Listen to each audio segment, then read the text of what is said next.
Let us bow our heads in a moment of reflective silence, search our hearts and our minds, and go before God in silent meditation and enjoy His presence in your life.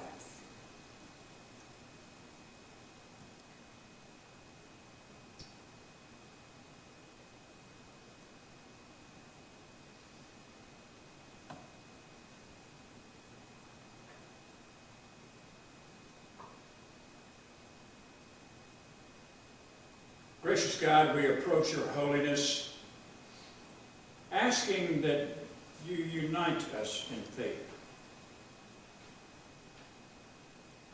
Turn the tables to inspire our imagination for a holy change.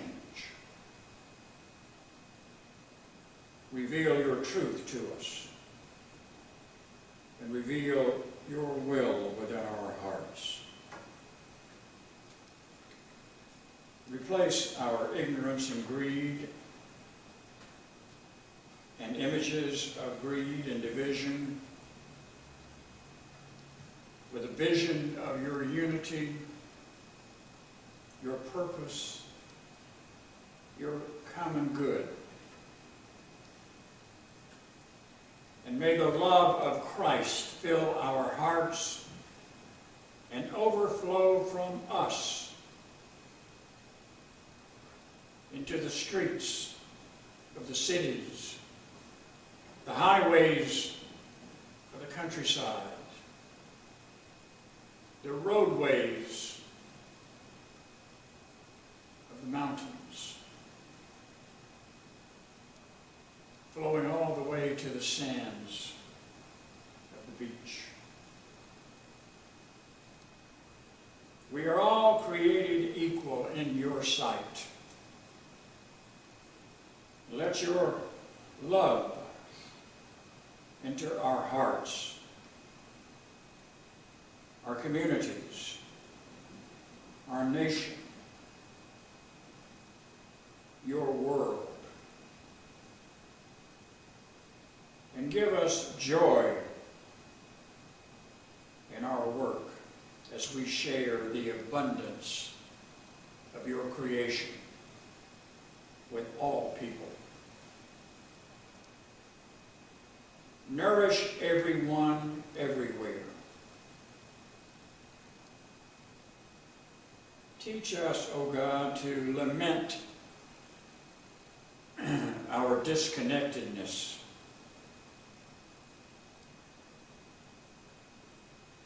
That is not what you teach us.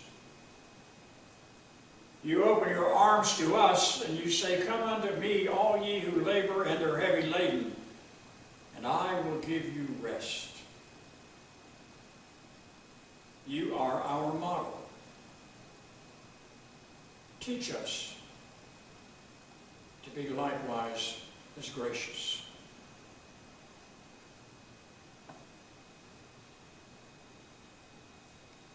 And in a world whose rules benefit certain classes at the expense of others,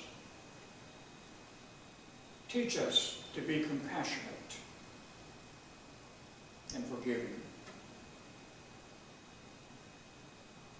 And we acknowledge you as the ultimate authority over which unity and love and understanding can come together and seal us in you. Teach us to pray and act and believe in the prayer that you gave us, that we pray at this time. Our Father, who art in heaven, hallowed be thy name. Thy kingdom come, thy will be done, on earth as it is in heaven. Give us this day our daily bread. Forgive us our debts as we forgive our debtors. Lead us not into temptation, but deliver us from evil. For thine is the kingdom, power, and glory, forever and ever.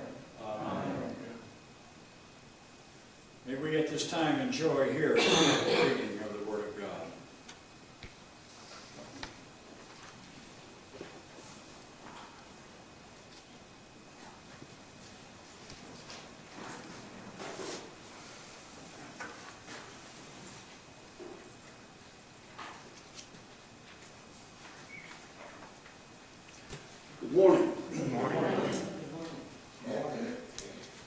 This morning's text is from the 37th chapter of the book of Genesis.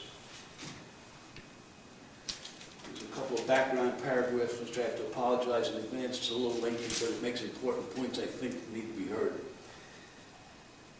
The story of Joseph. Joseph, one of Jacob's 12 sons, was obviously the favorite. Hated by his brothers for this, Joseph was sold to slave traders only to emerge as the ruler of all of Egypt. Through Joseph, we learn how suffering, no matter how unfair, develops strong character and deep wisdom. In Joseph's day, everyone had a robe or a cloak. Robes were used to warm oneself, to bundle up belongings for a trip, to wrap babies, to sit on, or even to serve as security for a loan. Most robes were knee-length, short-sleeved, and plain. In contrast, Joseph's robe was probably of the kind worn by royalty. Long-sleeved, ankle-length, and colorful. The robe became a symbol of Jacob's favoritism toward Joseph, and it aggravated the already strained relations between Joseph and his brothers. Favoritism in families may be unavoidable, but its divisive effects should be minimized. Parents may not be able to change their feelings toward a favorite child, but they can change their actions toward the others. Joseph's brothers were already angry over the possibility of being ruled by their little brother. Joseph then fueled the fire with his immature attitude and boastful manner. No one enjoys a braggart. Joseph learned this lesson the hard way. His angry brothers sold him into slavery to get rid of him. After several years of hardship, Joseph learned an important lesson. Because our talents and knowledge come from God, it is more appropriate to thank Him for them than to brag about them. Later, Joseph does give God the credit. Reading verses 1 to 11 in the 37th chapter. Jacob lived in the land where his father had stayed, the land of Canaan. This is the account of Jacob. Joseph, a young man of 17, was tending the flocks with his brothers, the sons of Bilhah and the sons of Zilpah, his father's wives, and he brought their father a bad report about them. Now Israel loved Joseph more than any of his other sons because he had been born to him in his old age, and he made a richly ornamented robe for him. When his brothers saw that their father loved him more than any of them, they hated him and could not speak a kind word to him. Joseph had a dream, and when he told it to his brothers, they hated him all the more. He said to them, "Listen to this dream I had. We were binding sheaves of grain out in the field when suddenly my sheaf rose and stood upright, while your sheaves gathered around mine and bowed down to it." His brothers said to him, "Do you intend to reign over us? Will you actually rule us?" And they hated him all the more because of his dream and what he had said. Then he had another dream, and he told it to his brothers. "Listen," he said, "I had another dream, and this time the sun and moon and 11 stars were bowing down to me." When he told his father as well as his brothers, his father rebuked him and said, "What is this dream you had? Will your mother and I and your brothers actually come and bow down to the ground before you?" His brothers were jealous of him, but his father kept the matter in mind. The words of the Lord. Thanks be to God.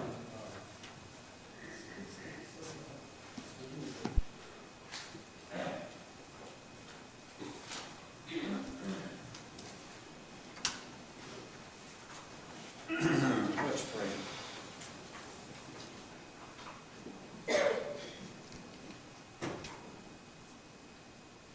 You are the light of the world. You offer us happiness. You offer us joy. You offer us warmth. You offer us your love. You are the sunshine of our souls. And now may the words of my mouth and the meditations of our hearts together be pleasing and acceptable in your sight. O God, we pray. Amen.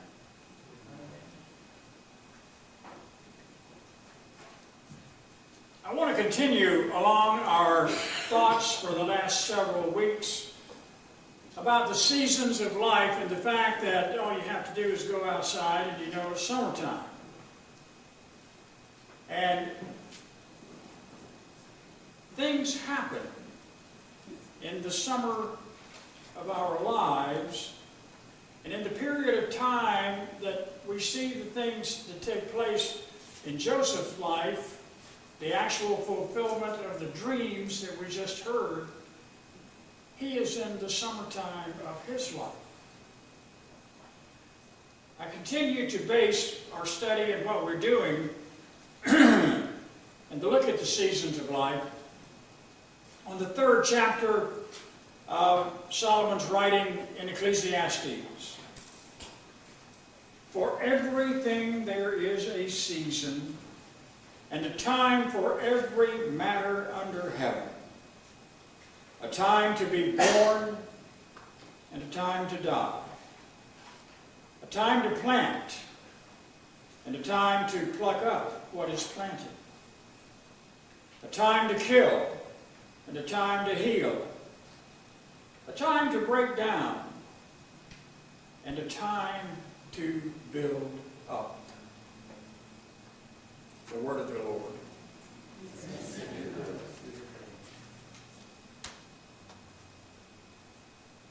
Some time ago, the editor of Theology Today magazine wrote about his family's mishap that occurred one winter.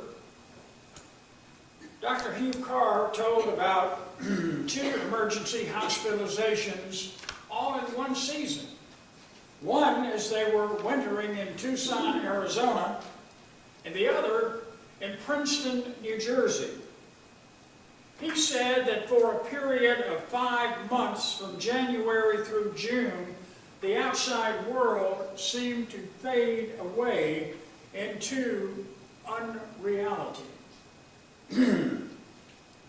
He and his family were caught up in filling out endless insurance forms, the cancellation and remaking of reservations, in and out of hospitals.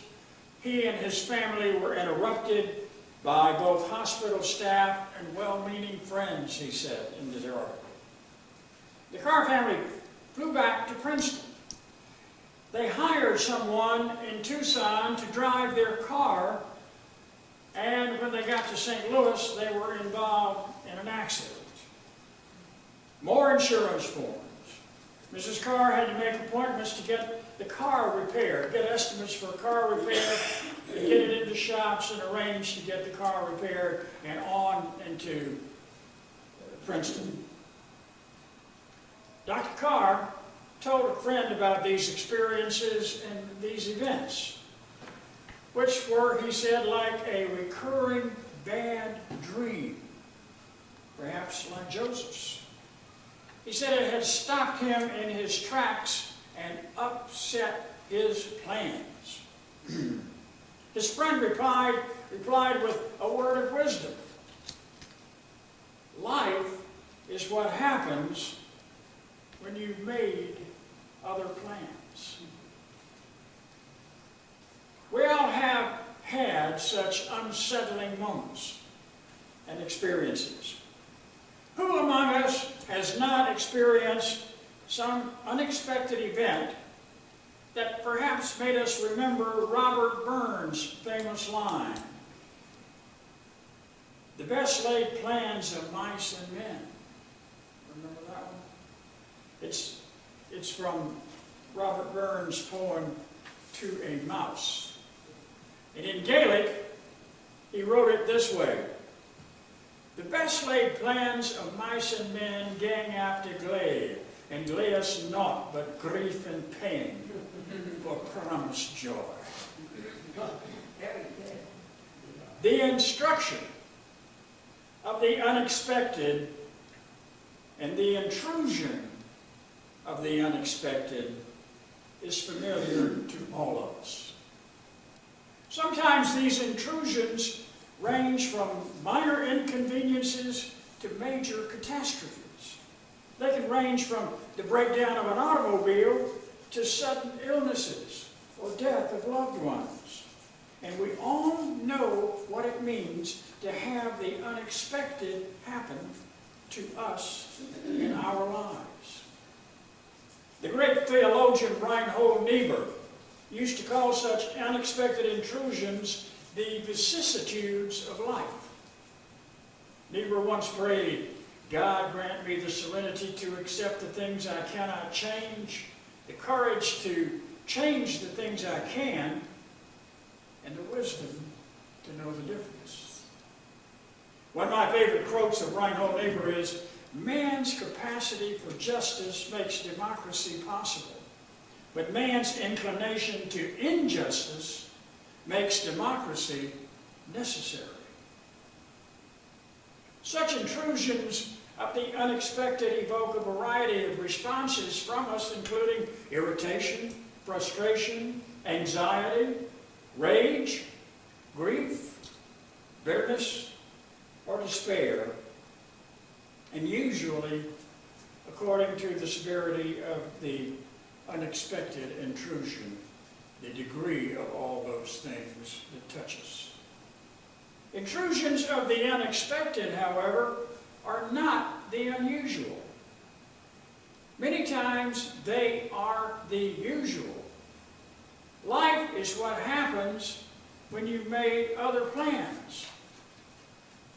12 years ago, I experienced or anticipated entering the Medical University of South Carolina for some heart surgery and walking out about a month later. Well, during that time, I lost the use of my legs and couldn't walk for 6 months. I had a lot of rehab, and I had to learn to walk all over again. You see, I hadn't planned on that. I had planned to walk out of the hospital about a month later. But truly, life is what happens when you've made other plans. You don't have to look very far in the Holy Scriptures to discover that intrusion of the unexpected are the norm for human existence. Look back in Genesis to Abraham, who at the age of 75 was no doubt ready to settle down, retire, pick a spot out by the oasis, pitch his tent, and relax. But one day, God came calling and commanded him to pick it all up and travel to a land that he did not know. Or Moses, for instance, quietly tending his flock of sheep in Midian, hiding from an angry Pharaoh, married, raising a family, and trying to forget about his people in Egypt. He was unexpectedly disturbed by a burning bush and a call from God. His reply was something like, "Who, me? And why me?" Or, "Can't you send somebody else?" Do we ever do that? And then a young man about 17 years old named Joseph is caught up in a mysterious unfolding of drama. He experienced the unexpected. He was a bright young man, his father's favorite, probably a bit egotistical, and with more than his share of mouth, but a good boy. His father had given him the long-sleeved supervisor's robe, and Joseph went to visit his brothers who were tending their father's sheep. The brothers plotted Joseph's death. They threw him into a pit while they decided what to do with him. And Joseph ended up as a slave in Egypt. But he became a trusted household servant of the captain of the royal guard. But all of a sudden, butler's wife was attracted to Joseph, and she tried to seduce him. And when Joseph refused to be her lover, she accused him of attempting to rape her. And then Joseph was thrown into prison, and as a prisoner, he won favor of the governor and became a trustee in charge of all the other prisoners. And Joseph then interpreted the dreams of two of his fellow prisoners, the chief butler and the chief baker. And the butler and the baker were finally released from prison. Then a couple of years later, Pharaoh had a dream, and upon the recommendation of the butler and the baker, Joseph was summoned to interpret the Pharaoh's dream. Joseph predicts 7 years of abundance, followed by 7 years of famine in Egypt. And the more I study Joseph's story, the more I'm convinced it would make a great evening soap opera. It has all the ingredients: sibling rivalry, money, power, adventure, and seduction. Now, I don't know why I spent all that time looking at Dallas over those years. I know where they found the storyline to Dallas, right here in Genesis. Well, Pharaoh freed Joseph, and Pharaoh made Joseph a high government official, the prime minister. And when the famine struck, Joseph's brothers came to Egypt to buy grain. It's a fascinating story. It's followed by a moving account of familial reconciliation. The brother who was sold into slavery becomes the savior of Israel's family as well. You see, life is what happens when you've made other plans. But bear in mind, this was not plan B for God. God doesn't have a plan B. He only operates with plan A's. The biblical narratives are beautifully written stories which were carefully reconstructed for us so that we could read them later with 20/20 interpretations and 20/20 hindsight to understand what was really happening at that time. You see, life is what happens when you've made other plans. But there may be more to it than that. Maybe our perspective is important. There was a famous Stoic philosopher who once observed, people feel disturbed not by things, but by the views which they take of things. Our theology teaches us that God is omnipotent. And that means that God can use anything to accomplish His purpose in His world. Viktor Frankl was a psychiatrist who survived the Nazi death camps, and he wrote, "Everything can be taken from a person except the greatest of the human freedoms, the freedom to choose one's attitude in any given set of circumstances." History is filled with examples of people whose lives were what happened when something else was intended. A man named Clarence Kane, a chocolate candy maker, was disturbed by his declining business in hot summer months. Nobody wanted his chocolate because it would melt all over them. So he tried to develop a summertime specialty of hard mints. And he employed a local pill manufacturer to press the mints into shape. But there was trouble with the machinery.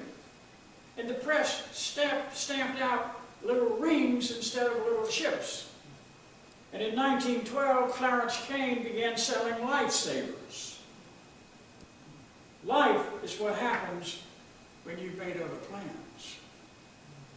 A Bavarian immigrant named Anton Feuchtwanger, but he couldn't afford to serve them on plates with silverware. The customers couldn't eat them piping hot because they'd burn their fingers. So he served them with gloves. The laundry bill on the gloves became so high that it almost cost him his business. And finally, he came up with another idea. I'm going to put these frankfurters in this long roll. And thus, the hot dog was invented. Life is what happens. A young man with his heart set on an Army career flunked chemistry at West Point, and he was out. Then he tried engineering, and his boss walked up to him one day and said, "You don't have it." And finally, he tried painting portraits.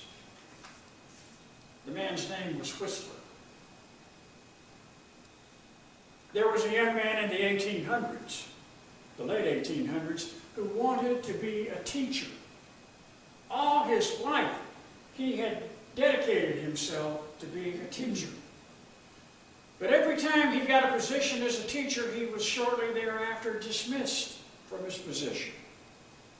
Finally, he entered the Episcopal ministry, and he served several congregations in Philadelphia and Boston. He received a letter one day from a tailor who had a small shop near Copley Square in Boston. And the letter said, "Sir, I am a tailor in a little shop near your church. And whenever I have the opportunity, I go and sit in the back of your church and listen to your sermons. But I seem to forget all about you, for you make me think of God." The priest's name was Phillips Brooks. And in 1877, he delivered the Yale lectures on preaching. 9 years earlier, he had written and published a Christmas carol entitled "O Little Town of Bethlehem." In 1891, he was chosen as the Bishop of Massachusetts. You see, for this teacher, this want-to-be teacher, life was indeed full of disappointments, misfortunes, hardships, and unsettling experiences. And the intrusion of the unexpected catches all of us off guard. But God has prepared a season for it. Sometimes the summer of our lives is a season of repairing. Sometimes it's a season of regrouping. Sometimes summertime brings us to the heat of the night, when we're standing with Moses looking at the burning bush and looking at God and say, why me, Lord? Come on, you got to be kidding. Maybe Paul had the answer in Romans, the letter to the Romans 8:28, when he wrote, "In all things, God works together for good to those who are called according to his purpose." Paul didn't write, "God works together for good to those who are called according to our purpose," according to his purpose. We know that God is somehow, somewhere, mysteriously present in our world, working out his purpose in our lives. And sometimes his projects and his programs and his calling and his purpose takes precedence over ours. And when God fills our lives with his purpose and his spirit, that's when life really begins. And he's doing it in the seasons which he has provided for his purpose to be plan A in our lives. May God honor his word and his purpose in our lives. Amen. Remember once again that you go nowhere by accident. Wherever you go, God is sending you there. And wherever you are, God put you there. He has a purpose in your being wherever you are.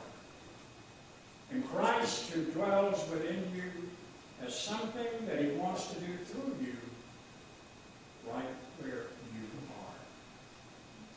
Believe this and go in his peace, his love, his power, and his care, now and forevermore.